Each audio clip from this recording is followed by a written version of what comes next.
দুনিয়াখন অবুজ, মাজে মাজে অচিনাকি আৰু শিহৰণকাৰী। শিশুটি জৈৱিক যৌনৰ খন্তেকীয়া সুখৰ চিনাকি আছিল নেকি, যাৰ কাৰণে তাক স্থান দিয়া হ'ল এটা ডাষ্টবিনত? কিমান কঠোৰ, অসহায় আৰু হৃদয়হীন হলে জন্মৰ পিছতে এটা শিশুক ডাষ্টবিনত পেলাব পাৰি? এয়া প্ৰেম নে উত্তেজনা? প্ৰেম যদি স্বৰ্গীয় অনুভূতি, এইবোৰ কি খন্তেকীয়া সুখৰ প্ৰাপ্তি? নে সভ্য সমাজৰ লোকলজ্জা নিবাৰণৰ উপায়? নে চকুৰ পলকতে সৃষ্টি হোৱা আজিৰ দুনিয়াৰ ৰঙা সুৰাৰ গুলপীয়া প্ৰেম? মাতৃ যদি ভগৱান, সেই দুৰ্ভগীয়া শিশুটিৰ ভগৱান কোন? যি মাতৃ কোলাৰ পৰা বঞ্চিত হৈ এটা ডাষ্টবিনত পৰি কান্দিব লগা হৈছিল। আকৌ বৃদ্ধাশ্ৰমত মাতৃয়ে কান্দে পুত্ৰৰ শোকত।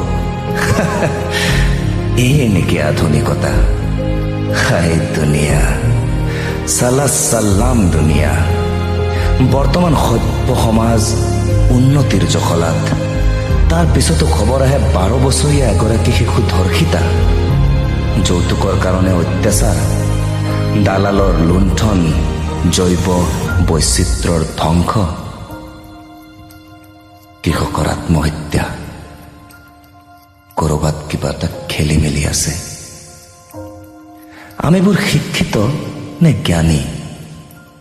ভাল ভাল কিতাপৰ কথাবোৰ কিমান ব্যৱহাৰ কৰিছো কামত? নে কেৱল হাত তালি বাহ বাহ লবলৈ কথা কৈছো? আধুনিকতাৰ পোহৰ বিচাৰি যাওঁতে আন্ধাৰত খোজ দিয়া নাইতো। কেতিয়া এই তথাকথিত ভদ্ৰ সমাজৰ বৰ্বৰতা, নৃশংসতাৰ ভাইৰাছৰ পৰা দুনিয়াই মুক্তি পাব? কেতিয়া উভতি চাম, ভুলবোৰ শুদ্ধ কৰিম? এই দুনিয়া, তই আৰু কিমান কলংকৃত হবি?